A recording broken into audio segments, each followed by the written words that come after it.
From now until noon tomorrow, radio operators across the country are testing their equipment to make sure they are ready in an emergency situation. And that includes right here in Boise, where the city's radio services division is working right now to make sure they are ready to jump into action if needed. And our Jude Binkley got a look at how the team makes sure they're ready for an emergency. Jude, what type of situations would call for this? Well, sure, if our area ever got a major earthquake or any type of disaster that knocked out the power, cell, and internet, our cities still need to be able to communicate with other areas.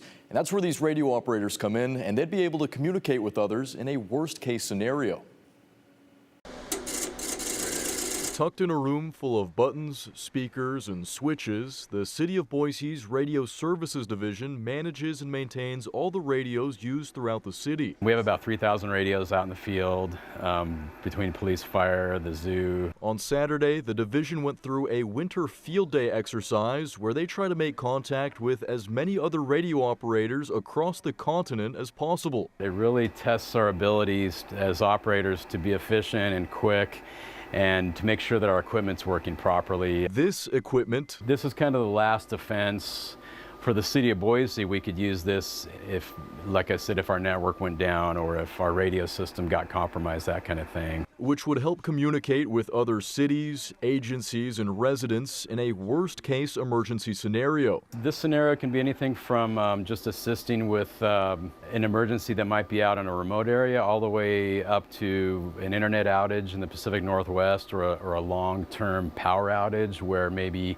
our internet capability or our capability to communicate over cell communications is degraded or gone. If we had a situation where we couldn't get communications out, I could actually get on a radio and talk to our colleagues with FEMA or DHS. While Idaho and the Northwest doesn't see many emergency level events that could knock out power, cell service, and internet, the team stays prepared with their radios ready. We can send very important information, so we can send a lot of text.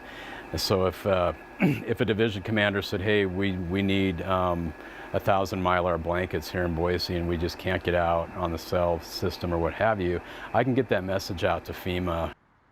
And if there ever was a serious emergency, that little room you just saw would essentially become a command post where command staff from police and fire would go. Those radio operators would be sending out their messages.